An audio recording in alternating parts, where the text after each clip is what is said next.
कर दें सर आप। हम लोग आज बात करने वाले हैं धारा 25 और धारा 26। धारा 25 और 26 अपने आप में पुलिस पर एक स्टिग्मा लगाती है कि पुलिस का हायर से हायर लेवल का ऑफिसर होगा, उसको भी धारा 25 और 26 कहती है कि हम आपका भी भरोसा नहीं मानते। तो पुलिस का एक कांस्टेबल और पुलिस पटेल रैंक का ऑफिसर और एक डीजी रैंक का ऑफिसर, दोनों को धारा 25 और 26 अविश्वसनीय बना देती है। तो ऐसा क्यों किया गया, इनके पीछे अविश्वसनीयता क्यों बनाई गई? हमने देखा था धारा 24। तो धारा 24 में जब एक्यूज्ड व्यक्ति किसी प्राधिकारवान व्यक्ति के समक्ष संस्वीकृति करता है और उसके बाद हमें परिस्थितियां बतानी पड़ती हैं कि प्राधिकारवान व्यक्ति ने उसको थ्रेट प्रॉमिस या इंड्यूसमेंट दिया था और थ्रेट प्रॉमिस इंड्यूसमेंट के प्रभाव स्वरूप इस अभियुक्त ने कन्फेशन किया है, ये आपको बताना पड़ता है, तब वो कन्फेशन इररिलेवेंट होता है। पर अब जो थ्रेट प्रॉमिस इंड्यूसमेंट वहां पर आपको स्थापित करना पड़ रहा था, एक्यूज को स्थापित करना पड़ रहा था, उस थ्रेट प्रॉमिस इंड्यूसमेंट का यहां पर हमने प्रिजम्पशन कर लिया कि यदि पुलिस से बात की गई है तो निश्चित है कि थ्रेट प्रॉमिस इंड्यूसमेंट दिया गया होगा। बाकी ऑफिसर के संबंध में आपको अलग से बताना पड़ेगा एक्यूज को कि मुझे थ्रेट प्रॉमिस इंड्यूसमेंट दिया गया था। पर पुलिस के संबंध में देखिए, पुलिस के बारे में ऑलरेडी उपधारणा करके रखी जा रही है कि हाँ, यदि पुलिस से बात बताई गई है तो जरूर पुलिस ने थ्रेट प्रॉमिस या इंड्यूसमेंट दिया होगा। अब देखिए, एक नेगेटिव उपधारणा पुलिस के साथ जुड़ गई है। ऐसा क्यों जुड़ गया है? जब 1872 में एविडेंस एक्ट को ड्राफ्ट किया जा रहा था तो उस समय दो महत्वपूर्ण कानून थे जो अपने देश को चलाते थे, एक हिंदू लॉ और मुस्लिम लॉ। स्टीफन साहब ने कहा कि इन दोनों ही लॉ का अनुभव ये रहा है कि पुलिस पर्सन लोगों को पहले पकड़ लेते हैं, लोगों को यातना देते हैं, उसके बाद उससे कन्फेशन प्राप्त कर लेते हैं। उन्होंने ये भी कहा, स्टीफन साहब के कोट आप सब लिख सकते हैं, कि उन्होंने ये भी कहा कि यदि हम पुलिस से की गई संस्वीकृति को रिलीवेंट और एडमिसिबल बना देंगे तो पुलिस क्या करेगी, एक आराम से पेड़ के नीचे बैठ जाएगी, किसी व्यक्ति को पकड़ेगी, उसकी आंख में मिर्च रगड़ेगी और उसका कन्फेशन रिकॉर्ड कर लेगी और वो इधर उधर कहीं नहीं जाएगी। तो उन्होंने कहा कि यदि हम पुलिस, मतलब इतना अविश्वसनीय माना पुलिस के काम को, और विधायिका के पास वो एक डेटा था, तो उन्होंने कहा नहीं, पुलिस को हम कन्फेशन से बाहर रखते हैं। यदि पुलिस से कोई बात बताई गई है और वो कन्फेशनल नेचर की है तो धारा 25 हम बनाते हैं और धारा 25 उसको इररिलेवेंट बना देगी। ये जो 1872 में स्टीफन साहब ने बात की थी, उसके बाद दो जजमेंट आए महत्वपूर्ण इस पर।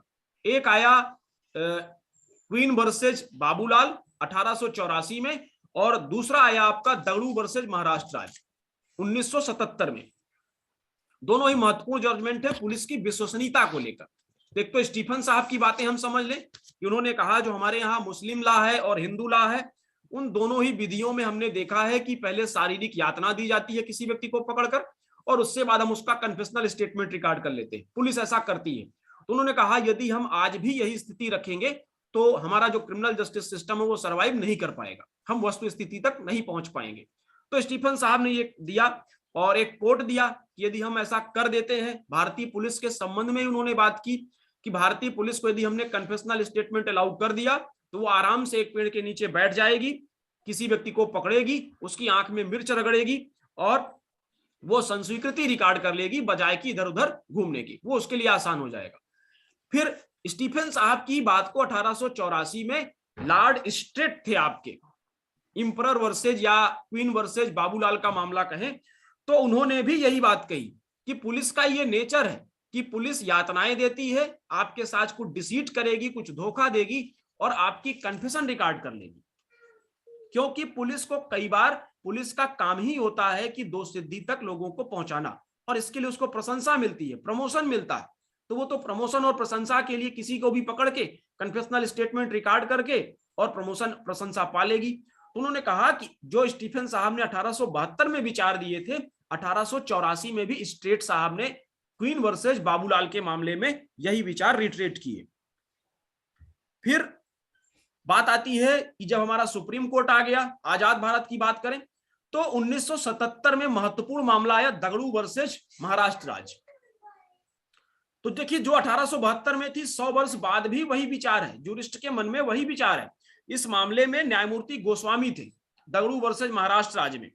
उन्होंने भी कहा कि पुलिस का ये पुराना ढर्रा है, तफ्तीश का, इन्वेस्टिगेशन का उसका पुराना ढर्रा है कि वो कहीं ना कहीं से किसी व्यक्ति को पकड़कर संस्वीकृति प्राप्त कर लेते हैं और वो क्या करते हैं, पहले संस्वीकृति प्राप्त करते हैं, फिर उसके माध्यम से कोई दस्तावेज जब्त करेंगे और किसी को एक्यूज्ड को आरोपी बना देंगे। आज भी यदि आप क्रिमिनल लॉ में काम कर रहे हैं तो आपको ज्यादातर मामले इसी नेचर के मिलेंगे कि एक व्यक्ति को पकड़ा, उसका 27 का मेमोरेंडम लिया, उससे वस्तु सीज की और उसके 27 के मेमोरेंडम में 4 और लोगों का नाम ला दिया। तो आज भी इसी ढर्रे पर चल रहे हैं।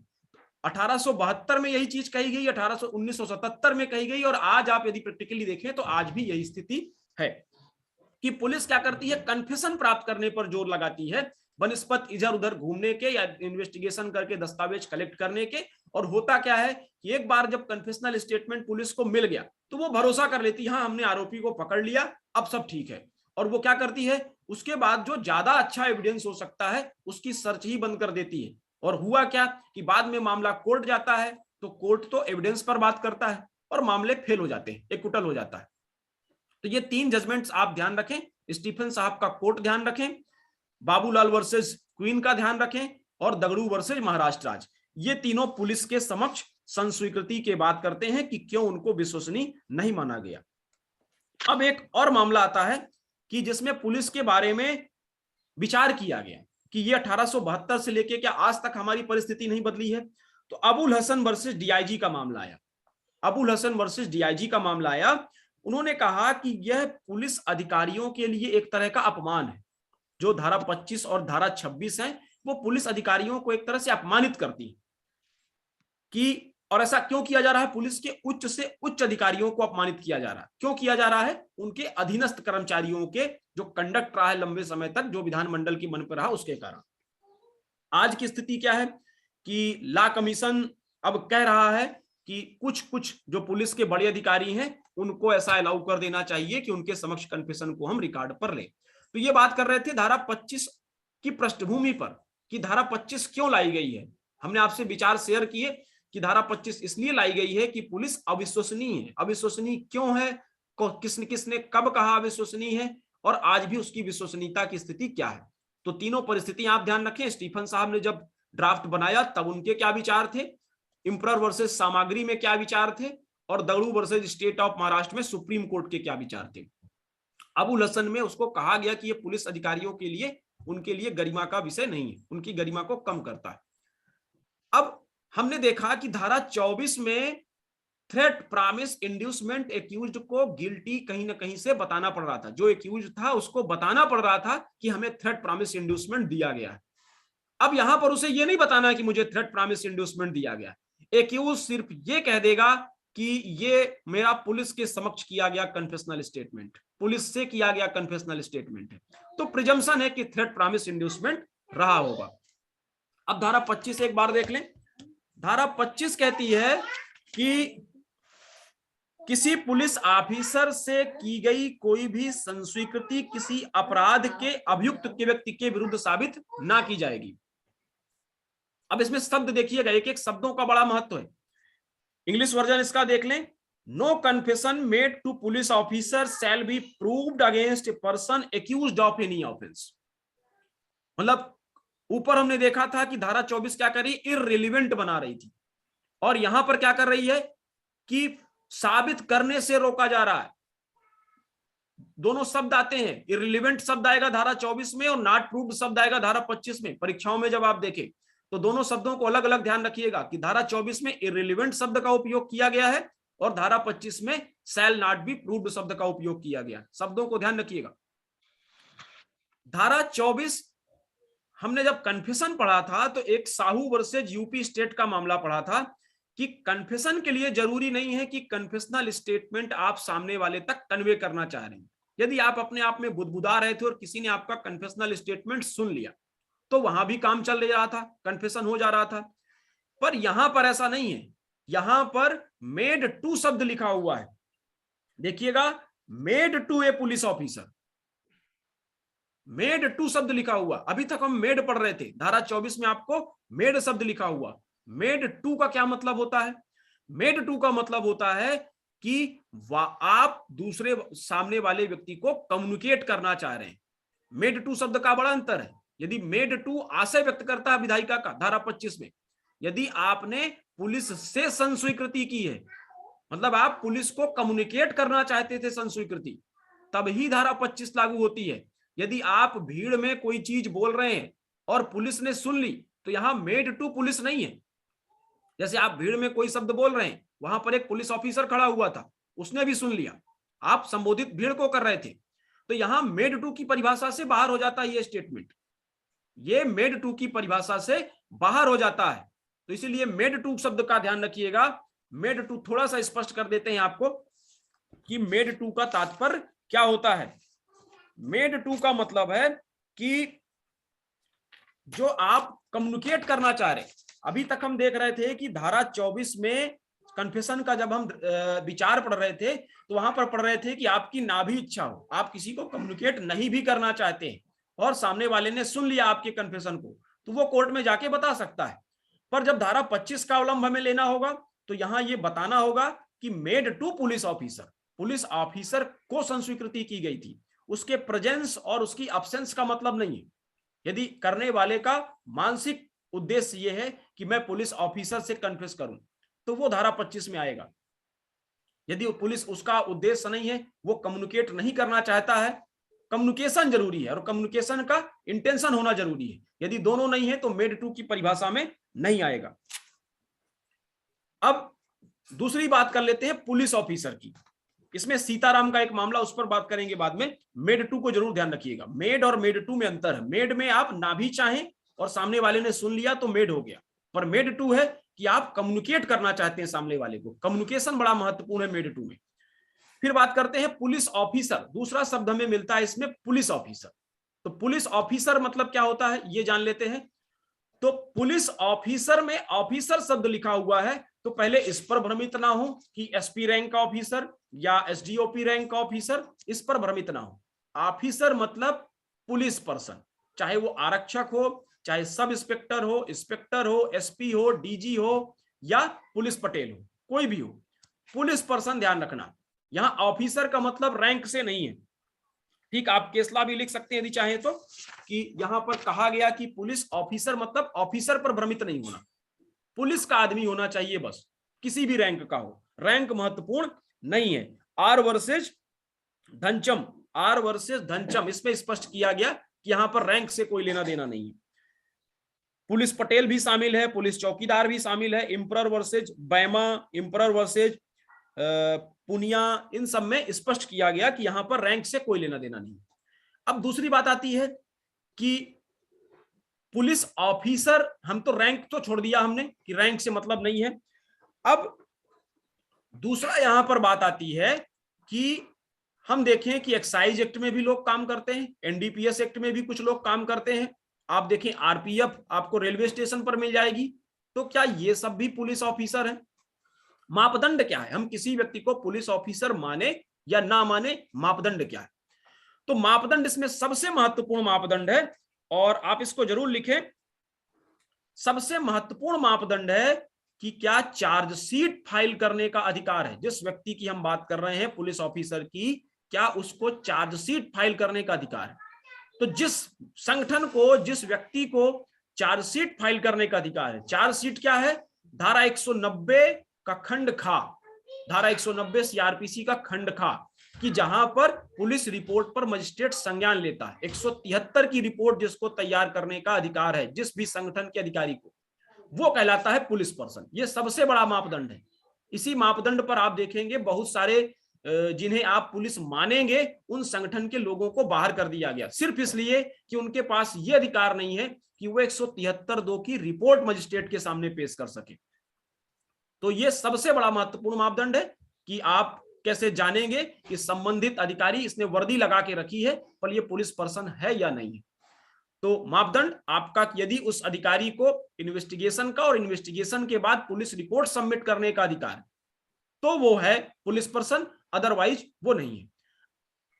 अब इसमें एक्साइज के लोग आते हैं। आपके एनडीपीएस एक्ट में जब बात करें तो नारकोटिक्स ब्यूरो के लोग आते हैं, आरपीएफ की बात करें, फॉरेस्ट की बात करें, तो आप इन सारे एक्ट में देखेंगे कि इन सारे एक्ट में परिवाद पेश होता है। एनसीबी का अधिकारी यदि एनडीपीएस एक्ट में काम करता है तो वो परिवाद पेश करता है, उसके पास कोई अधिकार नहीं है कि वो 173(2) की रिपोर्ट पेश करे।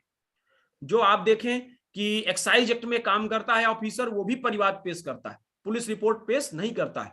फॉरेस्ट एक्ट में देखें वो भी परिवाद पेश करता है फॉरेस्ट का ऑफिसर, आरपीएफ में देखें वो भी परिवाद पेश करता है। तो ये सारे लोग परिवाद पेश करते हैं, और हम पुलिस ऑफिसर किसको मानेंगे? जिसके पास ये अधिकार है कि वो 173(2) की रिपोर्ट पेश करे। तो इसी मापदंड के आधार पर एक्साइज एक्ट के ऑफिसर को, एनसीबी के ऑफिसर को, फॉरेस्ट एक्ट के ऑफिसर को, इन सबको कहा गया, कस्टम के ऑफिसर को, इन सबको कहा गया कि ये जो जो परिवाद पेश करते हैं, यदि आप भले विवेचना करने का अधिकार आपको दे दिया गया है, पर यदि आपको पुलिस रिपोर्ट पेश करने का अधिकार नहीं दिया गया तो आप धारा 25 में बताए गए पुलिस ऑफिसर की कोटि में नहीं आएंगे। मापदंड जरूर ध्यान रखिएगा, उसी मापदंड पर चलना। अब यदि बात करें, एक एनडीपीएस एक्ट भी आपके सिलेबस में है, उस पर थोड़ा सा बात कर लेते हैं। एनडीपीएस एक्ट की धारा 67, एनडीपीएस एक्ट की धारा 67 ध्यान रखिएगा। एनडीपीएस एक्ट की धारा 67 में पुलिस को दिया गया स्टेटमेंट कन्फेशन के तौर पर ट्रीट किया जा रहा है। वहां लिखा हुआ है एनडीपीएस एक्ट की धारा 67 में कि धारा 67, 24, 24 और 27 के प्रावधानों से बाध्य नहीं है। धारा 67 जरूर ध्यान रखिएगा एनडीपीएस एक्ट की, यहां से वो कनेक्ट है। अब मान लीजिए कि ये पुलिस पर्सन तो नहीं है, पुलिस पर्सन नहीं है तो धारा 25 के तहत बार इन पर लागू नहीं होगा। इनके समक्ष यदि एक्यूज ने कन्फेशनल स्टेटमेंट दिया तो धारा 25 के तहत नहीं है कि उसको आप सीधे नॉट प्रूफ, आप प्रूफ कर सकते हैं।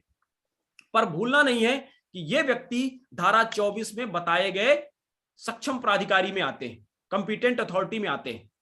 कंपिटेंट अथॉरिटी में आते हैं तो एक्यूज कह सकता है कि इन्होंने हमें थ्रेट प्रॉमिस इंड्यूसमेंट दिया था।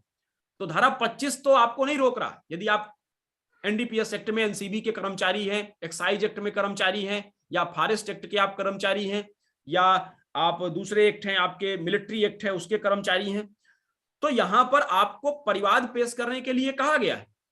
पुलिस रिपोर्ट आप नहीं पेश कर सकते तो आप पुलिस ऑफिसर नहीं है, तो धारा 25 का बार आप पर लागू नहीं होता है। पर ऐसा नहीं है कि आपके समक्ष जो संस्वीकृति की गई है उसको धारा 24 नहीं रोकती है। धारा 24 आपको रोक देगी यदि एक्यूज्ड ये प्ली कर देता है कि ये मुझे थ्रेट प्रॉमिस इंड्यूसमेंट से प्राप्त की गई है। तो जब आप उसका आप कहें कि जब ऑब्जर्वेशन करना है ऐसे कन्फेशन का जो फॉरेस्ट ऑफिसर के समक्ष की गई है, ऐसे कन्फेशन का जो एनडीपीएस में एनसीबी के समक्ष की गई है, तो जब कोर्ट उस पर कंसीडर करेगा तो कोर्ट को बड़ी बारीक स्क्रूटनी करनी पड़ेगी और धारा 24 के प्रावधानों को ध्यान में रखना पड़ेगा कि ऐसा तो नहीं है 25 से हम बाहर ले जा रहे हैं पर 24 में ये फंस जाए। तो 24-25 से आप बाहर चले गए पर 24 का बार अभी भी आपको रोकेगा। इसमें केसला आप लिखना चाहें कि जो ये बाकी जो हैं क्यों शामिल नहीं है, तो अलग अलग अधिनियमों के लिए अलग अलग बात की गई है। बड़कू ज्योति सावंत वर्सेज मैसूर, बड़कू ज्योति सावंत वर्सेज मैसूर, ये आपका है 1966। इसमें एक्साइज के लोगों को बाहर कर दिया गया, किनके पास चालान पेश करने का अधिकार नहीं है, इसलिए ये पुलिस पर्सन धारा 25 वाले नहीं है। धारा 25 में जिस पुलिस पर्सन की बात कर गई वो नहीं है। इसी तरह कस्टम ऑफिसर के बारे में बात की गई, Ilyas versus collector of custom, ये आपका 1970। इसमें कहा गया इनके पास भी पुलिस रिपोर्ट पेश करने का अधिकार नहीं है, ये भी धारा 25 वाले पुलिस ऑफिसर नहीं है।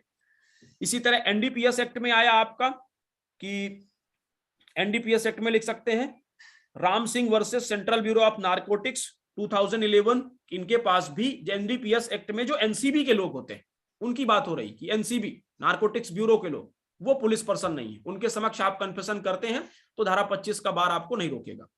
फॉरेस्ट एक्ट की बात की गई तो फॉरेस्ट एक्ट का केसला लिख सकते हैं कि forest range officer Chungathara range versus Abu Bakar 1989, इसमें फॉरेस्ट के लोगों को बाहर कर दिया गया। ये सब धारा 25 के बार से प्रभावित नहीं होते, पर ऐसा नहीं है कि इनके समक्ष आपने कन्फेशन किया तो बड़ी स्वच्छ कन्फेशन हो गई।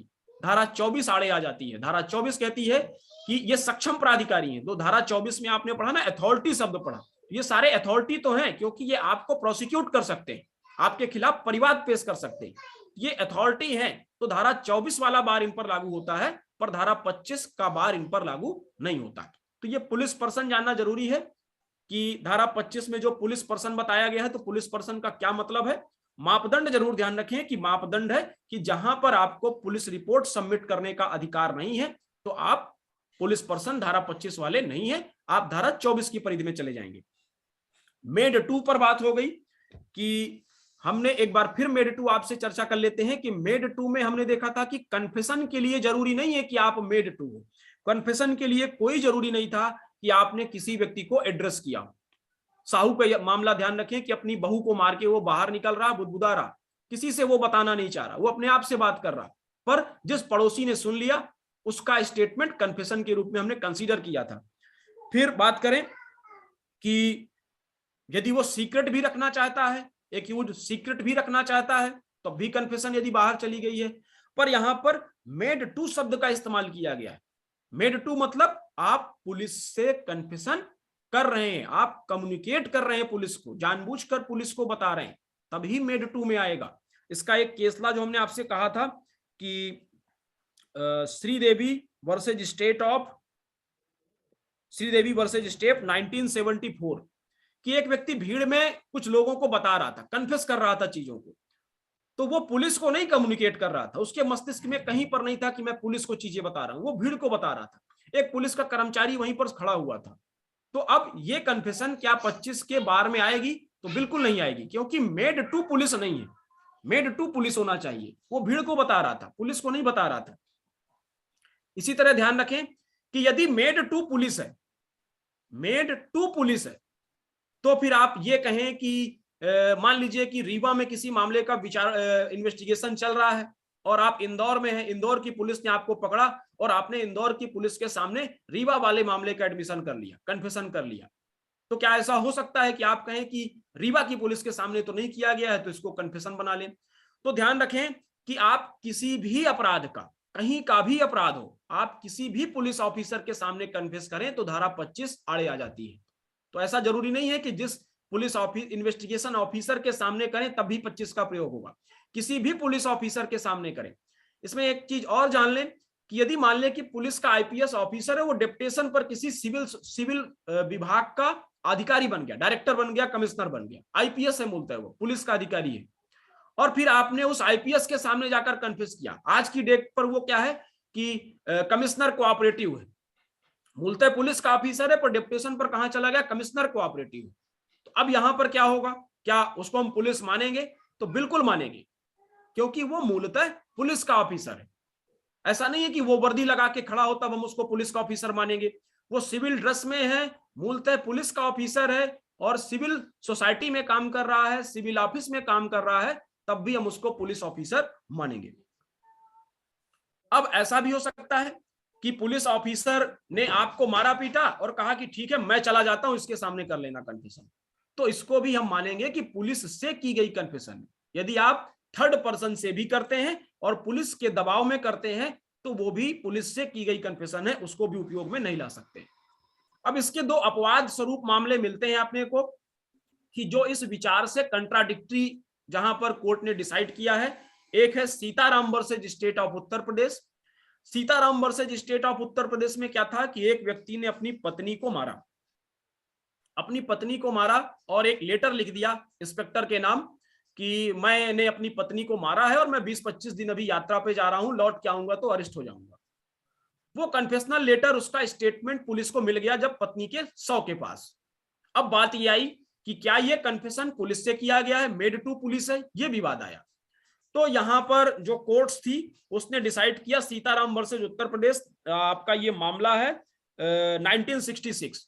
तो सुप्रीम कोर्ट ने कहा कि ये मेड 2 पुलिस नहीं है, क्योंकि कन्फेशन करने वाला व्यक्ति उपस्थित नहीं है पुलिस, ना तो वो पुलिस से संबोधित कर रहा है, वो अपनी इच्छा से कुछ चीजें लिख के छोड़ के चला गया।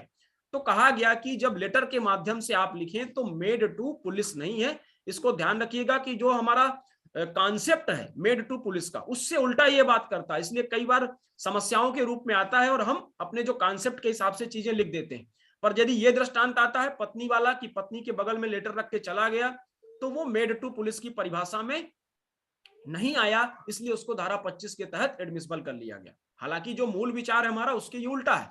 इसी में एक जज साहब थे, उनका डिसेंट व्यू था। उन्होंने कहा कि यदि हम इसको मान लेते हैं कि लेटर के माध्यम से चीजें यदि भेजी गई हैं पुलिस को, तो वहां पर पुलिस से किया गया नहीं मानते, मेड 2 पुलिस नहीं है। तो उन्होंने कहा ऐसी तो एक समस्या हो जाएगी, यदि हम ईमेल के माध्यम से पुलिस कन्फेशन करा लेगी, आपको चैट के माध्यम से करा लेगी, आपको टेलीफोन के माध्यम से कहेगी कि कन्फेशन करो। तो ये भी तो मेड टू पुलिस नहीं है। उन्होंने कहा मेड टू का शब्द हम फिजिकल प्रेजेंस ऑफ पुलिस से नहीं लगाते, नहीं तो विधायिका लिखती in presence of police, made to की बजाय विधायिका क्या लिखती धारा 25 में, प्रेजेंस ऑफ पुलिस। ये जो डिसेंट व्यू था सीताराम के मामले में, उन जज साहब की बात कर रहे हैं। उन्होंने कहा मेड टू पुलिस का मतलब है कि आप लिखित रूप में, ओरल रूप में, फोन के माध्यम से, लेटर के माध्यम से किसी भी तरह से पुलिस से कन्फेशन को साबित नहीं कर सकते। पर जो बहुमत का मत था, उन्होंने कहा कि लेटर को हम यहां पर पुलिस के समक्ष की गई संस्वीकृति नहीं मानते हैं, रिकॉर्ड पर ले लिया। तो ध्यान रखिएगा, क्योंकि जो हमारा कॉन्सेप्ट है मेड टू पुलिस का, उसके उलट ये मामला Sitaram versus state of Uttar प्रदेश। आप इसको लॉजिकली सही नहीं कह सकते हैं, पर समस्या के रूप में जब प्रश्न आता है तो हमको इसी पर रिलाई करना है। फिर बात करते हैं कि 162 और 25 का क्या रिलेशन है। 162 और 25 में रिलेशन थोड़ा सा समझ लेते हैं। 162 सीआरपीसी क्या कहती है कि आप पुलिस से किया गया कोई भी स्टेटमेंट जो विवेचना के दौरान पुलिस ने दिया है, पुलिस को स्टेटमेंट दिया है, ना तो आप चाहे एक्यूज्ड हो चाहे आप विटनेस हो, किसी भी तरह से उसका उपयोग नहीं कर सकते। यदि पुलिस से आपने कोई स्टेटमेंट दिया तो उस मामले के जांच में या उस मामले के विचारण में उस स्टेटमेंट का कोई उपयोग नहीं होगा। सिर्फ एक अपवाद के कि धारा जो 145 एविडेंस एक्ट है उसमें आप कंट्राडिक्शन ओमिशन में 161 के स्टेटमेंट का उपयोग कर सकते हैं। अदरवाइज एक पुलिस को आप कोई स्टेटमेंट देते हैं तो 162 उस पर बार लगा देता है कि आप इस स्टेटमेंट का कोई उपयोग नहीं कर पाएंगे, सिर्फ कंट्राडिक्शन ओमिशन के लिए। अब उस स्टेटमेंट को जब आप आगे देखें तो दो बार मिलते हैं हमें, 162 के दो अपवाद मिलते हैं, एक धारा 27 और धारा 32।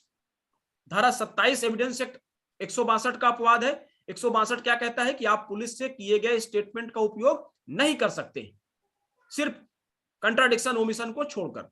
इस सामान्य नियम का अपवाद बताती है धारा 162 कि यदि धारा 27 में बात आ रही है एविडेंस एक्ट के तो धारा 162 का बार लागू नहीं होगा, और यदि बात आ रही है 32 डाइन डिक्लेरेशन में आ रहा है पुलिस से किया गया स्टेटमेंट तो वहां पर धारा 162 का बार लागू नहीं होगा। अब 25 क्या करती है, 25 ये कहती है कि आपने पुलिस से किया गया स्टेटमेंट, एक्यूज्ड पर्सन, ध्यान रखिएगा कल हमने एक्यूज्ड पर्सन को बात की थी, खिलाफ उपयोग की बात करती है। 25 में ही तीसरा शब्द जो मिलता है उस पर आइएगा। 25 में तीसरा शब्द मिलता है against a person accused of any offence, against a person accused of any offence. कल हमने इस शब्द का भावार्थ क्या पढ़ा था, कल हमने भावार्थ पढ़ा था कि जिस समय ये कन्फेशन को साबित किया जा रहा है, जिस समय कन्फेशन को साबित करने का प्रयास किया जा रहा उस समय वो एक्यूज होना चाहिए, ना कि जिस समय का स्टेटमेंट है उस समय एक्यूज होना चाहिए। ये हमने कल पढ़ा था। और धारा 162 क्या कहती है, धारा 162 कहती है कि इन्वेस्टिगेशन के दौरान दिया गया स्टेटमेंट। तो धारा 162 154 के अपराध के कायमी के बाद की बात करती है। और धारा 25 कोई जरूरत नहीं है कि जिस समय आपने कन्फेशनल स्टेटमेंट दिया उस समय आपके ऊपर कोई मुकदमा पंजीबद्ध रहा हो, कोई जरूरत नहीं है। तो धारा 25 और धारा 162 में अंतर समझिएगा, दोनों के स्टेज का अंतर है, दोनों ही स्टेटमेंट को रोकती हैं। धारा 25 सिर्फ कन्फेशनल स्टेटमेंट को रोकती है, सिर्फ कन्फेशनल स्टेटमेंट। और धारा 162 क्या करती है, पुलिस से आपने किसी भी तरह का स्टेटमेंट दिया उसके उपयोग को रोक देती है। धारा 162 कब प्रवर्तन में आती है, जबकि मामला पंजीबद्ध हो गया हो, इन्वेस्टिगेशन चालू हो गया हो। पर धारा 25 नहीं कहती है कि इन्वेस्टिगेशन चालू हो गया हो, वो कहती है कि एक्यूज्ड जिस समय आप साबित करना चाह रहे हैं उस समय वो आरोपी होना चाहिए, जिस समय स्टेटमेंट दिया था उस समय वो आरोपी था या नहीं था इससे कोई मतलब नहीं। तो धारा 162 और 25 में थोड़ा सा स्टेज का अंतर और दोनों के नेचर का अंतर जरूर जाने। एक मामला आया इसमें कि फद्दी versus Madhya Pradesh state, फद्दी versus Madhya Pradesh state, महत्वपूर्ण मामला है आपका, ये आपका 1964 का। अब पुलिस से जो स्टेटमेंट है उस पर आ गए हैं तो वहां बात करते हैं। इसके घटनाक्रम देख लेते हैं। फद्दी वर्सेज मध्य प्रदेश राज्य में इसमें क्या हुआ कि एक्यूज्ड जो था वो थाने जाता है और बताता है कि मेरे कुएं में एक 100 मिल गया फला व्यक्ति का। वास्तव में क्या हुआ था, उसी ने उस व्यक्ति की हत्या की थी और 100 फेंक दिया था कुएं में। अब फद्दी जाता है थाने और एफआईआर लिखाता है कि मैंने कुएं में देखा सुबह उठ के, तो मेरे कुएं में एक तैरती हुई लाश मिली। तो अब बात आई कि क्या जो एक्यूज्ड है और उसने कन्फेशनल स्टेटमेंट जाकर पुलिस को दिया है और एफआईआर लिखाई है, बाद में विवेचना में पाया गया कि यही व्यक्ति आरोपी है। अब देखिए, उसी व्यक्ति ने एफआईआर लिखवा दी थी और उसी व्यक्ति को फिर एफआईआर के बाद इन्वेस्टिगेशन में आरोपी बनाया गया। तो अब विवाद आता है कि जो एफआईआर में उसने चीजें लिखाई थी वो कन्फेशन हो गई, और यदि कन्फेशन हो गई तो धारा 25 का बार लागू हो गया। धारा 25 का बार लागू हो गया तो अब एफआईआर को हम साबित नहीं कर सकते एक्यूज के खिलाफ। ये विवाद आया, इसमें भी आया।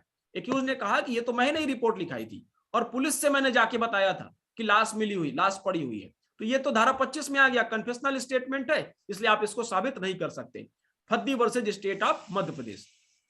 पर अब देखिएगा, तथ्य देखिएगा उसने क्या बताए थे। तथ्य ये कन्फेशन क्या होता है, पाकला नारायण स्वामी की डेफिनेशन पर आप चले जाएं। पाकला नारायण स्वामी की डेफिनेशन में कहा गया कि जब आप उन सारे तथ्यों को कन्फेस कर लेते हैं जिनसे कि अपराध बनता है, तभी हम आपकी बात को कन्फेशन मानेंगे, अदरवाइज आपकी बात कन्फेशन में नहीं आएगी।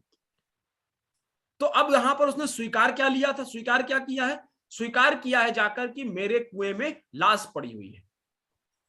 और दूसरा कि हमने कंडक्ट पढ़ा था धारा 8 में कि एक्यूज्ड का अपराध के समय का कंडक्ट रिलेवेंट होता है, और वहां पर हमने एक एफआईआर का दृष्टांत भी डिस्कस किया था यदि आपको ध्यान हो।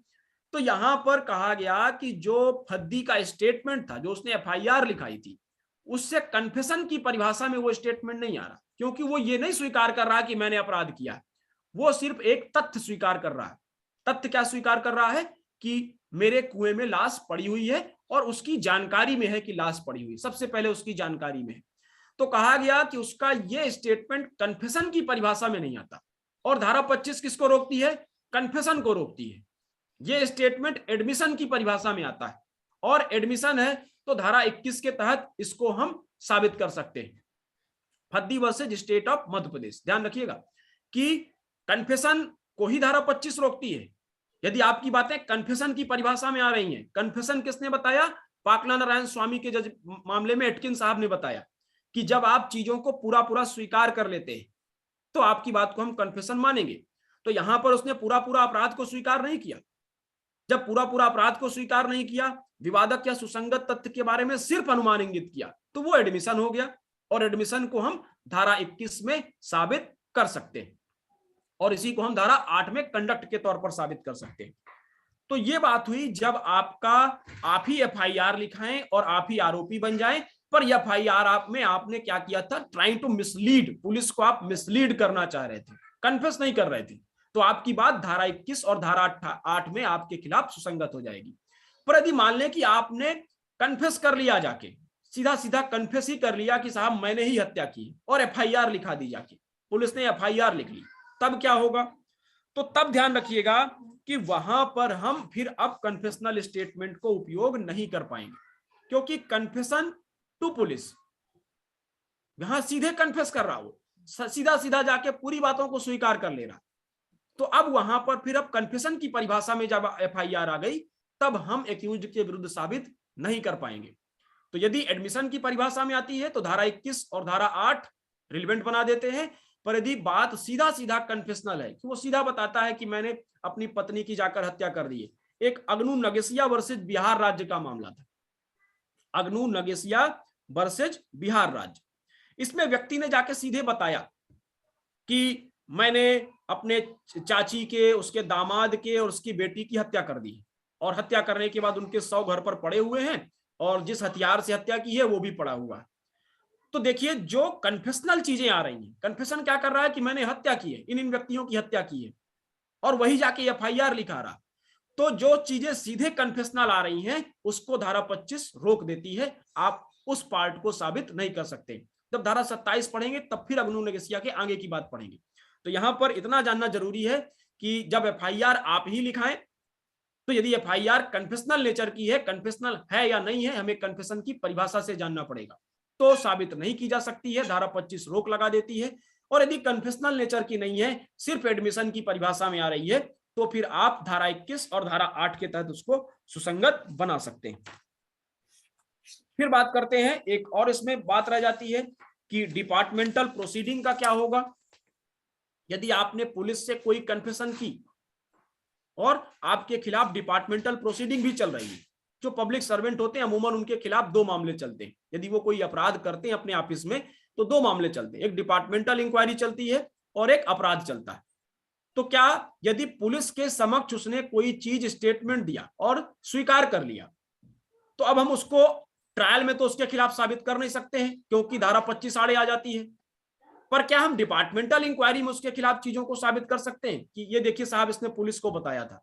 तो बिल्कुल कर सकते हैं, क्योंकि क्या कहा जा रहा है, अगेंस्ट एक्यूज्ड। आप उस अभियुक्त के विरुद्ध साबित नहीं कर सकते। पर क्या जब डिपार्टमेंटल इंक्वायरी में अपचारी होता है वो एक्यूज की परिभाषा में नहीं आता। जब एक्यूज नहीं है तो धारा 25 का बार लागू नहीं होता है, और धारा 25 का बार लागू नहीं होगा तो पुलिस को दिए गए कन्फेशनल स्टेटमेंट को आप डिपार्टमेंटल इंक्वायरी में साबित कर सकते हैं। आप इसमें जजमेंट लिखना चाहें तो लिख लें कि ये आपका है commissioner of police Delhi versus Narayan Singh AIR 2006। Commissioner of police Delhi versus Narayan Singh AIR 2006 कि पुलिस से आपने कन्फेशनल स्टेटमेंट दिया तो ट्रायल में तो आपके खिलाफ आएगा नहीं क्योंकि आप एक्यूज्ड हैं, और धारा 25 कहती है कि एक्यूज्ड के खिलाफ आप उपयोग नहीं कर पाएंगे। पर डिपार्टमेंटल इंक्वायरी में आप एक्यूज्ड की परिभाषा में नहीं आते, तो पुलिस से किया गया कन्फेशन डिपार्टमेंटल इंक्वायरी में साबित किया जा सकता है। फिर अब बात करते हैं धारा 26 की। धारा 26 की बात कर लेते हैं। अभी पुलिस से क्या था कि पुलिस से की गई संस्वीकृति, मतलब पुलिस से आप कुछ भी कन्फेशनल स्टेटमेंट देते हैं तो उसको हम स्वीकार नहीं कर रहे। अब पुलिस क्या करेगी? पुलिस क्या करेगी कि उसको पकड़ेगी और पकड़ने के बाद पीटेगी, पीटने के बाद कहेगी कि तुम जाकर चाय वाले से कन्फेशनल स्टेटमेंट दे दो। ऐसा भी होगा कि ठीक है 25 से हम बाहर ले जा रहे हैं। तो जो स्टीफन साहब थे उन्होंने इस समस्या को भी ध्यान में रखा, इस समस्या को भी ध्यान में रखा और उन्होंने कहा कि no confession made by any person while he is in the custody of a police officer. अभी क्या था कि आप मेड टू पुलिस कर रहे थे, अब क्या कर रहे हैं कि धारा 25 और 26 को ऐसा भी अंतर समझ सकते हैं कि धारा 25 कहती है कि आप किससे बात कर रहे हैं, to whom you made confession. तो धारा 25 किससे बात कर रहे हैं इस पर निर्भर करती है। तो आप पुलिस से बात कर रहे थे। अब धारा 26 इस पर निर्भर नहीं है कि आप किससे बात कर रहे हैं, धारा 26 इस पर निर्भर है कि आप किन परिस्थितियों में बात कर रहे हैं। धारा 26 परिस्थिति को ज्यादा महत्व देती है, व्यक्ति को नहीं दे रही है कि आप पुलिस से बात करें, किसी से करें, किसी से भी आप बात करें। परिस्थिति क्या है कि आप custody of a police officer, यदि आप कस्टडी में एक पुलिस ऑफिसर की और फिर आप कन्फेशन करते हैं तो धारा 26 आड़े आ जाती है। और यदि आप पुलिस से बात करते हैं, पुलिस को कन्फेस करते हैं, नहीं है पुलिस की कस्टडी में, तो धारा 25 आड़े आ जाती है। तो धारा 25 और 26 में अंतर जानने के लिए 2 शब्दों को पकड़े कि धारा 25 आप किससे कन्फेस कर रहे हैं इस पर निर्भर है, और धारा 26 आप किन परिस्थितियों में कन्फेस कर रहे हैं इस पर निर्भर है। तो धारा 25 में आप पुलिस से कन्फेस कर रहे थे और धारा 26 में आप पुलिस कस्टडी में हैं तब कन्फेस कर रहे हैं। किससे कर रहे हैं ये महत्वपूर्ण नहीं है, आप किस परिस्थिति में हैं ये महत्वपूर्ण है। यदि आप पुलिस कस्टडी में हैं तो धारा 26 की बार आ जाती है। अब विवाद आता है कि पुलिस कस्टडी क्या है, पुलिस कस्टडी क्या होती है। तो पुलिस कस्टडी और पुलिस अरेस्ट 2 शब्द मिलेंगे अपने को। सीआरपीसी में हमने अरेस्टिंग पढ़ा है, 41 में अरेस्टिंग आपको बताया गया कि कब कब आप कर सकते हैं, 46 में मैनर बताया गया कि कैसे आप अरेस्टिंग करेंगे। तो कस्टडी और अरेस्ट में अंतर है। यदि आपको अरेस्ट कर लिया गया है तो आप हमेशा कस्टडी में, पर यदि आपको कस्टडी में लिया गया है तो जरूरी नहीं है कि आपको अरेस्ट भी किया जाए। मतलब कह सकते हैं कि जो अरेस्टिंग शब्द है वो ज्यादा सीवियर नेचर का, ज्यादा ग्रेव है, ज्यादा सीवियर है। और कस्टडी जो है, कस्टडी में आपको कोई जरूरत नहीं है कि आपको अरेस्ट किया जाए। तो इनको सामान्य शब्दों में लिख सकते हैं कि arrest is means of A taking a person into custody. Arrest का मतलब है कि आपको कस्टडी में ले लिया गया, उसके साथ इंक्लूड है, and contain a penal element, contain a penal element. जब आपको अरेस्ट किया गया है तो वो एक पेनल एलिमेंट अपने आप में रखता है, पर कस्टडी के साथ ऐसा कुछ भी जरूरी नहीं है। कस्टडी को समझ सकते हैं कि कस्टडी को दो मापदंडों पे जान सकते हैं। देखिए धारा 46 भी कहती है कि यदि आप किसी को अरेस्ट करें तो वहां पर जरूरी नहीं है कि उसको हैंडकफ लगाएं, आप उसको पकड़ें, यदि वो सरेंडर कर देता है, सबमिट कर देता है, तो हम मान लेंगे कि आपने उसको अरेस्ट किया है। अब धारा जो कस्टडी शब्द है, तो कस्टडी शब्द को दो मापदंडों में आप समझ सकते हैं, अरेस्ट की कोई जरूरत नहीं है। पहला मापदंड ये है कि आपकी लिबर्टी पर कुछ ना कुछ लिमिटेशन आ जाने चाहिए, आपकी लिबर्टी पर कुछ ना कुछ लिमिटेशन आ जाने चाहिए। ठीक, पहला मापदंड कि आपकी कस्टडी जो कस्टडी में है आप माना जाएगा यदि आपकी स्वतंत्रता को बाधित कर दिया गया है। दूसरा कि आपकी स्वतंत्रता को किसने बाधित किया है, डायरेक्टली या इनडायरेक्टली पुलिस ने बाधित किया है। कोई जरूरत नहीं कि आपको अरेस्ट किया जाए, यदि आपके पास पोटेंशियल टू एक्यूज्ड है तो भी आपको कस्टडी में ले लिया जाता है। यदि आप एक्यूज्ड बनने की स्थिति में है, पोटेंशियल लग रहा है पुलिस को, तो आपको कस्टडी में ले लेगी। और यदि उस समय आपसे कुछ कन्फेशनल स्टेटमेंट ले लिया तो धारा 26 आड़े आ जाती है। कोई अरेस्टिंग आपकी नहीं हुई, पुलिस आपको घर से उठा के ले गई, आपका स्टेटमेंट लिया और कन्फेशनल स्टेटमेंट ले लिया। आप कहे कि मुझे अरेस्ट नहीं किया गया था, पुलिस कहे कि अरेस्ट नहीं किया था, इसलिए धारा 26 का बार नहीं आएगा। तो ध्यान रखिएगा धारा 26 अरेस्ट और कस्टडी में अंतित कर दे रही है। धारा 26 कह दे रही है कि नहीं, कोई अरेस्टिंग की जरूरत नहीं है, यदि आपने कस्टडी में भी लिया है तो काम हो जाएगा, धारा 26 का बार आ जाएगा। अब पुलिस चाहे डायरेक्ट कस्टडी ले चाहे इनडायरेक्ट कस्टडी ले, तब भी धारा 26 आ जाएगी। इसको तीन उदाहरणों के माध्यम से समझते हैं। धारा 26 को तीन बड़े महत्वपूर्ण मामले हैं और परीक्षाओं में आते हैं। तो एक है इम्परर वर्सेस लिस्टर, पहला मामला है इम्परर वर्सेस लिस्टर। इसमें एक व्यक्ति को पुलिस ने पकड़ा और पुलिस उसको तांगे पे बैठा के ले जा रही थी। पुलिस ने पकड़ा और उसको तांगे पे बैठा के ले जा रही थी, इम्परर वर्सेस लिस्टर। समझिएगा कि जो कस्टडी शब्द की बात है उसको समझ पाएंगे यहां पर। अब जब पुलिस बैठा के लेके जा रही थी तो एक जगह पुलिस पर्सन उतरा, तांगे वाले को और एक्यूज्ड को छोड़ दिया। पुलिस पर्सन कुछ दूर चला गया, चाय पीने चला गया, और जब पुलिस पर्सन वहां से अब्सेंस हो गया तो उसी समय एक्यूज्ड ने तांगे वाले से कन्फेस कर लिया। अब पुलिस ने उसको फिर बाद में प्रोसिक्यूशन ने एस्टेब्लिश करना चाहा कि ये पुलिस से तो की नहीं गई है, और ना ही उस समय जब की गई है तब पुलिस इसके पास थी, तो पुलिस की कस्टडी में भी नहीं था। तो कोर्ट ने कहा नहीं, ऐसा नहीं चलेगा, आपकी कस्टडी ब्रीच नहीं हुई। एक बार आप जो उसकी स्वतंत्रता थी, क्या जब तांगे वाले के पास वो बैठा हुआ था उसके पास इतनी लिबर्टी थी कि वो वहां से चला जाए? आप वहां पर नहीं थे, पर आपका डोमेन वहां पर था, आपकी प्रेजेंस का वहां पर भय था। तो यदि वो इस स्थिति में नहीं था कि उसकी लिमिटेशन खत्म नहीं हुई थी, कि वो तांगे वाले के पास से चला जाए, आप गए वो भी चला जाए, तो लिमिटेशन बनी हुई थी, रिस्ट्रिक्शन बना हुआ था, तो वो उस समय भी आपकी कस्टडी में था। और आपकी कस्टडी में रहते हुए यदि वो तांगे वाले से कुछ भी बताता है तो धारा 26 की बार आ जाती है। R versus Lister. दूसरा मामला इसी में आया कि आपका इम्परर वर्सेज दूसरा मामला है आपका इसमें कि स्टेट ऑफ, एक minute, Kishore Chandra versus state of Himachal Pradesh. इसमें क्या हुआ कि अभियुक्त को डॉक्टर के पास ले जाया गया, डॉक्टर, वो बीमार था अभियुक्त, उसको डॉक्टर के पास ले जाया गया। दोनों मामले ध्यान रखिएगा, आर वर्सेस लेस्टर, ये परीक्षाओं में आते हैं प्रश्न, समस्या पूछ लेता है, फिर आपसे पूछेगा कि बताइए कि धारा 26 और 25 का बार आएगा कि नहीं आएगा। तो एक तो वो हो गया R versus Lester, leading case है आपका, और दूसरा है किशोर Chandra versus state of Himachal प्रदेश 1990। इसमें तो क्या था कि एक्यूज्ड को डॉक्टर के पास लेके जाया गया और पुलिस बाहर बैठी थी जैसा अमूमन होता है, और एक्यूज ने क्या किया कि डॉक्टर से चीजें कन्फेस कर ली। तब फिर कहा गया कि पुलिस तो वहां पर थी नहीं, इसने डॉक्टर से कन्फेस किया है और वॉलंटरी कन्फेस किया है, तो इसका कन्फेशन हम उपयोग कर सकते हैं। तो फिर कोर्ट ने कहा नहीं, क्या जब वो डॉक्टर के पास गया था तो अपनी इच्छा से अब घर जा सकता था? नहीं जा सकता था, क्योंकि पुलिस बाहर खड़ी हुई थी।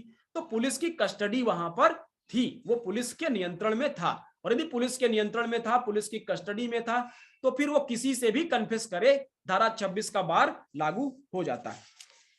तो आर वर्सेस लेस्टर भी ध्यान रखें। और ये आपका किशोर चंद्र का भी महत्वपूर्ण मामला है। एक और मामला है कि ये है आपका किंग एम्परर वर्सेस पंचम, किंग एम्परर वर्सेस पंचम 1933। अब इसमें क्या किया कि एक व्यक्ति को पुलिस ने पकड़ा और उसको ले गया गांव जहां पर घटना हुई थी, गोली चली थी। उसको गांव वालों के पास बैठा दिया पुलिस ने, और पुलिस के लोग कहां चले गए, घटना स्थल का इंस्पेक्शन करने। अब जब गांव वालों के पास एक्यूज बैठा हुआ था, उस समय उसने कन्फेस कर लिया। फिर वही कहा गया कि देखिए पुलिस तो वहां पर थी नहीं, वॉलंटियर्स ने गांव वालों से कन्फेस किया है, कोई दबाव भी इस पर नहीं था। तो फिर कोर्ट ने कहा नहीं, ऐसा नहीं है। देखिए यदि वो लिमिटेशन में था, रिस्ट्रिक्शन में था, और चाहे डायरेक्ट या इनडायरेक्ट किसी माध्यम से पुलिस की कस्टडी में था, तो वो किसी से भी कुछ बताता रहे, धारा 26 का बार वहां पर आ जाता है। तो ये धारा 25 और 26 का वो हिस्से बात कर रहे थे जो पुलिस को अविश्वसनीय बनाते हैं। क्यों पुलिस अविश्वसनीय है? धारा 25 और 26, तो उनकी पृष्ठभूमि की बात हमने की कि स्टीफन साहब ने जब इसको बनाया ड्राफ्ट, तब भी उन्होंने कहा उनके जो अनुभव थे, और वो अनुभव दगड़ू वर्सेज महाराष्ट्र राज्य तक में आगे चले आ रहे हैं।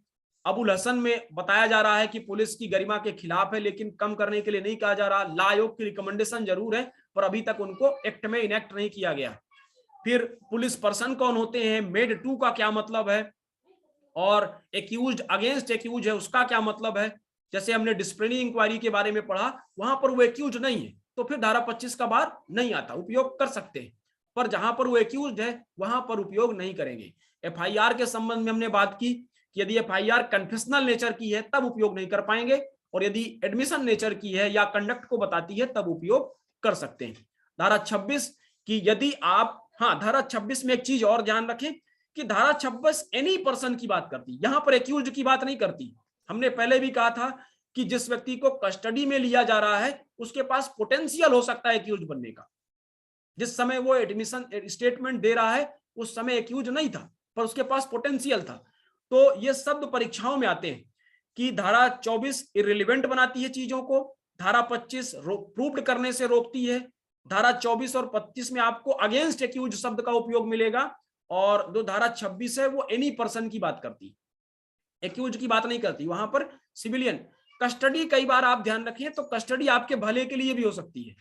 तो वहां पर भी यदि आपने स्टेटमेंट दे दिया और वो कन्फेशनल नेचर का है और कस्टडी पुलिस की थी, तब भी धारा 26 का बार आ जाता है। तो धारा 25 और 26 पुलिस को जो रोकती हैं पुलिस के सामने चीजों को, उनकी बात करें हैं। धारा 26 का जो प्रोविजो है और धारा 27 है, वो पुलिस से किए गए कन्फेशनल स्टेटमेंट को कहीं अंदर ले लेती है। उन जो हमने 50 दरवाजों की बात की थी, उन 50 दरवाजों से चीजें अंदर चली जाएंगी। यदि धारा 26 के सेकंड पार्ट में चीजें आ जाएं या धारा 27 में आ जाएं, तो वो कल बात करेंगे। तो वो इनका कह सकते हैं कि एक्सेप्शन भी है, पुलिस से की गई संस्वीकृति का एक्सेप्शन है, या पुलिस के समक्ष की गई संस्वीकृति का एक्सेप्शन है, धारा 26 और 27। तो उन पर आगे बात करेंगे।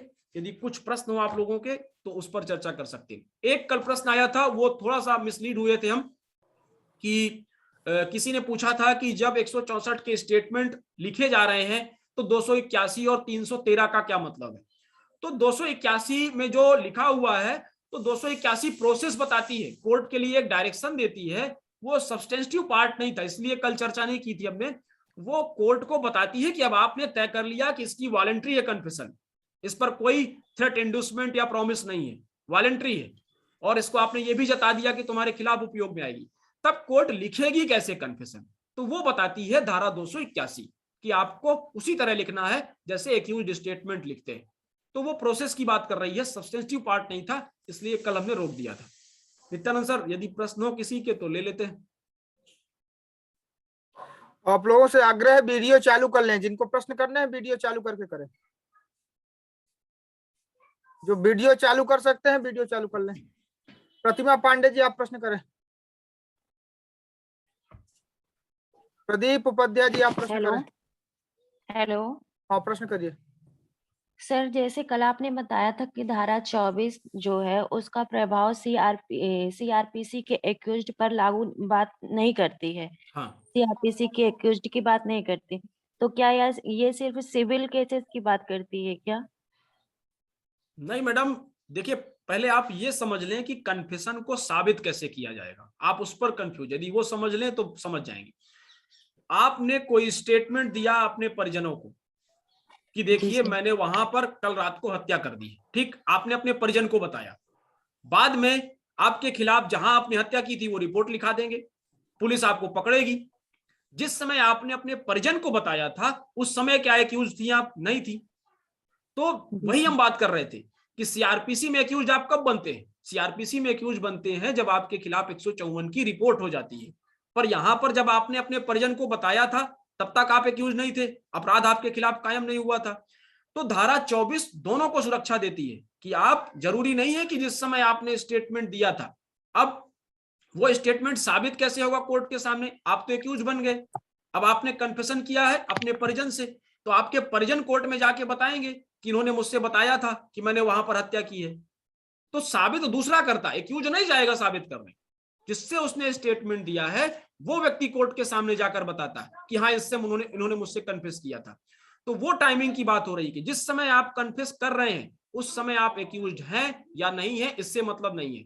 जिस समय आपके खिलाफ वो कन्फेशन साबित की जा रही है उस समय आप एक्यूज्ड हैं, तो धारा 24 और 25 का बार आ जाएगा। ओके सर एक क्वेश्चन और था, ये थाने का बाहर साधक और जेलर दोनों सेम होते हैं क्या? नहीं, बिल्कुल अलग होते हैं। कैसे सर? ये तो आप सामान्य समझ की बात है। जेलर कहाँ होता है? जेल में होता है। अच्छा जेलर की सर। जो टेरिटरी है जेल में है, वहां देखेगा खाना किसको मिल रहा है, पानी किसको मिल रहा है, ये काम है। थाना प्रभारी का काम ये थोड़ी ना है। थाना प्रभारी तो देखेगा कि उसके क्षेत्र में अपराध कौन सा हो रहा है, अपराधों को रोकना कैसे है, अपराधों को इन्वेस्टिगेट कैसे करना, ये थाना प्रभारी का काम। प्रदीप उपाध्याय जी आप प्रश्न करें। सर नमस्ते। सर यदि जो कोर्ट पुलिस के सामने जो संस्वीकृति की गई है उसको डिसिप्लिनरी प्रोसीडिंग में यदि यूज करना चाहेंगे, लेकिन उसमें दोष मतलब दोष सिद्धि नहीं हुई है, मतलब पुलिस प्रूफ नहीं कर पाई है कि उसने चोरी की है, तो वो बरी हो गया है, 2 स्टेज पे सेशन से भी बरी हो गया है, तो क्या यूज कर सकते हैं? नहीं, कहीं भी नहीं कर पाएंगे आप। जहां भी आप यूज करना चाहेंगे एक्यूज का कन्फेशनल स्टेटमेंट, तो आप नहीं कर पाएंगे, क्योंकि जब भी आप करना चाहेंगे उसको एक्यूज बताएंगे, और जैसे ही आप एक्यूज बताएंगे तो धारा 24-25 आ जाएंगी।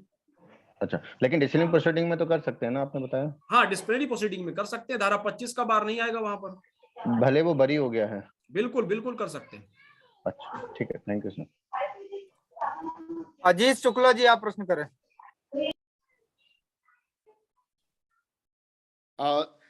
सर जैसे कंडीशनल बेल हुई है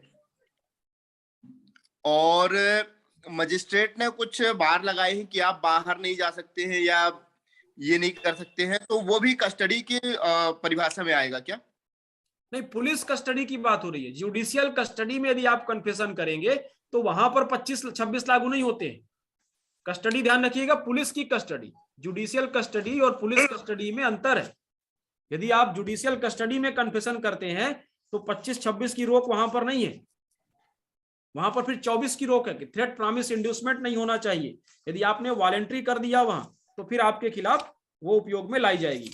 ये हम आपको बता दे रहे हैं निको Ram versus state of HP 1972 कि जुडिशियल कस्टडी में यदि आप कन्फेशन करते हैं तो फिर 25-26 लागू नहीं होती। रेडमी बाई 2 आप प्रश्न करें। नाम लिख लिया करिए वकील साहब।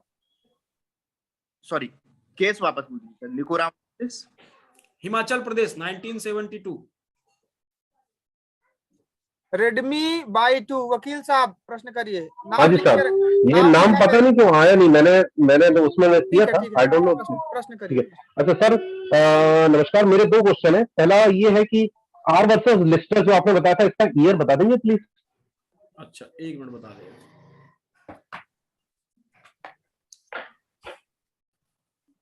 ये है आपका 1895। 1895 वाइल किंग एम्परर वर्सेस पंचम तो 1963 है ना? हाँ, 1933। अच्छा 1933, I am sorry. Okay sir, मेरा दूसरा क्वेश्चन है, सिर्फ एक सेंटेंस है, सेक्शन 25 और सेक्शन 162, इन दोनों के बीच में यदि एक सेंटेंस में डिफरेंस बताना है, ये ऐसा तो कैसे बता सकते हैं? देखिए 125 कहता है कि आप एक्यूज्ड रहे हो या ना रहे हो स्टेटमेंट देते समय, इससे लेना देना नहीं है। जब आपके खिलाफ चीजें साबित की जा रही है उस समय आप एक्यूज्ड हैं, तो 25 का बार आ जाता है। 162 क्या कहता है कि 161 का स्टेटमेंट जो आपने दिया है उसका उपयोग नहीं कर सकते। 161 का स्टेटमेंट आपने कब दिया है? आफ्टर 154 की एफआईआर के। तो दोनों के स्टेज में अंतर है। और दूसरा कि 162, देखिए कन्फेशन भी क्या है, अपने आप में एक स्टेटमेंट है। अब उस पर कुछ चीजें और जुड़ गई कि वो एक्यूज द्वारा दिया गया है और वो चीजों को गिल्ट एडमिट कर रहे हैं आप। तो धारा 25 सिर्फ कन्फेशन को रोकती है, स्टेटमेंट को नहीं रोकती है, इसीलिए वो धारा 21 में एडमिसिबल हो जा रहा था। अब जो स्टेटमेंट 162 है वो स्टेटमेंट को ही रोक देती है। आपका स्टेटमेंट एडमिशन की परिभाषा में आता हो, कन्फेशन की परिभाषा में आता हो, कुछ भी लेना देना नहीं है। यदि आपने पुलिस से कोई भी स्टेटमेंट दिया है तो 162 उसके उपयोग को रोक देती है। तो स्टेज और स्टेटमेंट के नेचर दोनों, इतना ही अंतर उस पर।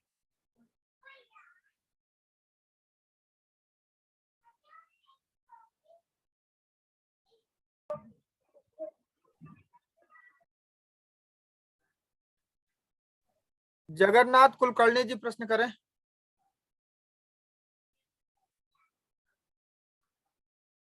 राजेश कुमार जी प्रश्न करें। सर नमस्कार, जगन्नाथ कुलकर्णी। सर प्रश्न करिए। हाँ, प्रश्न ये है कि आपने सर ये कहा सचिन सर कि एनसीबी यानी नेशनल नारकोटिक कंट्रोल ब्यूरो, इनको पुलिस का दर्जा नहीं है, तो उनको अगर कन्फेशन देंगे तो वो माना जाएगा, ग्राह्य माना जाएगा। साथ ही आपने ये भी कहा कि कोई आईपीएस ऑफिसर जो ओरिजिनली पुलिस है वो सिविल में अगर जाते हैं तो भी उनको पुलिस ही माना जाएगा, और फिर सिविल कैपेसिटी में पे अगर उन्होंने कन्फेशन लिया है किसी का तो वो माना नहीं जाएगा। तो इसे थोड़ा विस्तार से आप बताएंगे तो धन्यवाद। देखिए मापदंड हमने आपको बताया ना कि किसी को पुलिस मानना है या नहीं मानना है, उसका मापदंड क्या है। मापदंड ये है कि क्या आप चार्जशीट फाइल कर सकते हैं। यदि आप चार्जशीट फाइल कर सकते हैं, आपकी चार्जशीट पर 190 के खंड खा के अंतर्गत मजिस्ट्रेट संज्ञान लेगा, तो आप पुलिस हैं। यदि आपको जिस अधिनियम के अंतर्गत आप कार्य कर रहे हैं उसने आपको चार्जशीट फाइल करने का अधिकार नहीं दिया, तो आप फिर पुलिस नहीं है। एनसीबी को आप देखें तो एनडीपीएस एक्ट में एनसीबी चार्जशीट फाइल नहीं करती, कंप्लेंट फाइल करती है। तो मापदंड जो है 1981 का केस है, वो हम नित्यानंद सर को भेज देंगे तो आप लोग देख लीजिए। कई सारे केसेस में कि यदि आपके पास चार्जशीट फाइल करने का अधिकार है तो आप पुलिस है, नहीं है तो आप पुलिस नहीं है। और दूसरा प्रश्न आपका क्या था, एक बार मिस कर गए। मेरा ये था कि अगर ओरिजिनली जो आईपीएस ऑफिसर है, हाँ, पुलिस ऑफिसर है, वो अगर ये भी डिसाइडेड है, ये भी डिसाइडेड है, क्योंकि जो धारा 25 है वो देखिए शब्द क्या इस्तेमाल कर रही है, पुलिस ऑफिसर। हाँ, आप कहां पर हैं, किस पद पर हैं, इससे लेना देना नहीं है। आपने वर्दी लगाई है नहीं लगाई है, इससे लेना देना नहीं है। यदि आप मूलतः पुलिस ऑफिसर की परिभाषा में आ रहे हैं तो आपसे किया गया कन्फेशनल स्टेटमेंट धारा 25 के बारे में फंस जाएगा। हाँ। राजेश कुमार जी, सिविल कैपेसिटी में है तो उस समय तो वो चार्जशीट नहीं कर सकते ना भाई साहब। इसमें ऐसा कहां लिखा हुआ है, ऐसा कहां लिखा हुआ है सिविल कैपेसिटी में है। ये तो पुलिस ऑफिसर उसके लिए जो इन्वेस्टिगेट कर रहा है, पर आप तो उसमें जा ही नहीं रहे। आप तो सिर्फ पद से हैं, कुछ समय के लिए आप फाइल नहीं कर सकते। मूलतः तो आप पुलिस ऑफिसर हैं। इस तरह तो आप फिर कहेंगे तो यूनिफॉर्म का दिक्कत आ जाएगी कि आप सिविल ड्रेस में हैं तो सामने वाला आपको समझ नहीं रहा था। एक हमने कल बात की थी सब्जेक्टिव और objective theory, R versus Hudson में। तो अपने यहां सब्जेक्टिव थ्योरी को लागू नहीं किया गया। आप ये नहीं कह सकते कि एक्यूज तो जान रहा था कि ये सिविल कारपोरेशन में है, ये सब्जेक्टिव बात है। ऑब्जेक्टिव बात क्या है कि आप पुलिस हैं, वो एक्यूज है, इतने में बात खत्म हो गई। तो अपने यहाँ ऑब्जेक्टिव थ्योरी अडॉप्ट किया गया है। ये सब्जेक्टिव बातें हैं। आप ये प्ली ले सकते हैं कि ये सिविल ड्रेस में था तो एक्यूज नहीं जान रहा था कि ये पुलिस वाला है, तो ये सब्जेक्टिव बात है। ऑब्जेक्ट क्या है कि आप पुलिस वाले हैं, वो एक्यूज है, इस पर कोई विवाद नहीं है। यदि आप पुलिस वाले हैं, वो एक्यूज है, तो धारा 25 का बार आ जाएगा। ओके सर, धन्यवाद। राजेश कुमार जी प्रश्न करें। सर मेरा क्वेश्चन ये था कि सर वो जो जेलर जो है सर, वो क्या प्राधिकारवान व्यक्ति की उसमें डेफिनेशन में आएगा कि नहीं आएगा? बिल्कुल आएगा, बिल्कुल आएगा। अच्छा, जेलर भी आ सकता है प्राधिकारवान व्यक्ति की, वो धारा 24 में कवर हो जाएगा अगर मान लीजिए वहां कोई कन्फेशन करता है तो बिल्कुल, धारा बिल्कुल 24 बाट करेगी उसको। बिल्कुल। सर दूसरा क्वेश्चन मेरा ये था कि जो स्टेटमेंट वगैरह होते हैं, जैसे साक्ष्य की हम डेफिनेशन पढ़े अकॉर्डिंग टू एविडेंस एक्ट, तो उसमें साक्ष्य में ये बताया गया कि न्यायालय के समक्ष न्यायालय अपने समक्ष विचाराधीन विषयों के बारे में शपथ पर अनुमति देता है कि आप ये कथन कहें तो वो साक्ष्य माना जाएगा सर। लेकिन पुलिस को जो हम स्टेटमेंट दे रहे हैं 161 के तहत या 164 के तहत मजिस्ट्रेट को जो स्टेटमेंट दिए जा रहे हैं, तो सर क्या वो साक्ष्य माना किस श्रेणी में आएगा? साक्ष्य तो नहीं माना जाएगा वो, तो सर उसको हम किस श्रेणी में रखेंगे? दो बार होती है ना, एक बार इन्वेस्टिगेशन में आप स्टेटमेंट देते हैं, आपने FIR लिखाई, जी फिर सर, आप कोर्ट जाते हैं ना बयान देने कि मैंने FIR लिखाई थी। जी सर, जी सर। तो वो जब आप कोर्ट में जाके चीजें बताते हैं वो साक्ष्य है। तो सर ये पहले वाले सर इनको क्या माना जाएगा, इनकी वैल्यू क्या रह जाएगी? ये अब आपकी उस साक्ष्य को या तो कमजोर करेंगे या उस साक्ष्य को मजबूत बनाएंगे। तो इसको भी क्या साक्ष्य ही माना जाए कि कुछ और माना जाएगा सर? जैसे कि 161 आपने को तो वही रोक दिया ना कि अब जब आप कोर्ट में जाके चीजें बताएंगे तो 161 का स्टेटमेंट आपको कोई मदद नहीं करेगा। जी सर। 154 का स्टेटमेंट मदद करेगा, सीजर जी मदद सर। करेगा, वो कोरोबरेट करेगा आपकी चीजों को जो आपने कोर्ट में जाके बताया। पर 161 का स्टेटमेंट कोई मदद नहीं करेगा, वो साक्ष्य नहीं। अच्छा, साक्ष्य नहीं माना जाएगा वो? नहीं माना जाएगा सर। जैसे कि वो कोई भी डॉक्यूमेंट है जब तक वो कोर्ट के सामने मतलब पेश नहीं कोर्ट किया के जा रहा सामने तब, आप इंस्पेक्शन के लिए पेश करेंगे जी तब सर, साक्ष्य जी, होगा, तब वो साक्ष्य होगा। लेकिन सर साक्ष्य। बाहर जब तक रहेगा तो वो साक्ष्य वो नहीं माना साक्ष्य जाएगा नहीं, उसको? तब तक साक्ष्य नहीं। हाँ, साक्ष्य को आप कोर्ट तक ले जाएंगे ना, तब जी तो सर, कोर्ट के जी सामने सर, प्रदर्शित जी होगा। सर, कलेक्शन जी तो जरूरी है। जी सर, इन्वेस्टिगेशन जी में सर, क्या होता है, एविडेंस का कलेक्शन होता है। जी सर, वो साक्ष्य है या नहीं है कहाँ तय होगा, कोर्ट में तय होगा। जी सर। Thank you sir. धन्यवाद सर, आपके इस सारगर्भित उद्बोधन के लिए आपका हृदय से आभार। समय अधिक हो चुका है इसलिए आज क्लास को बंद करते हैं। Thank you sir. बाकी लोगों के प्रश्न कल ले लिए जाएंगे।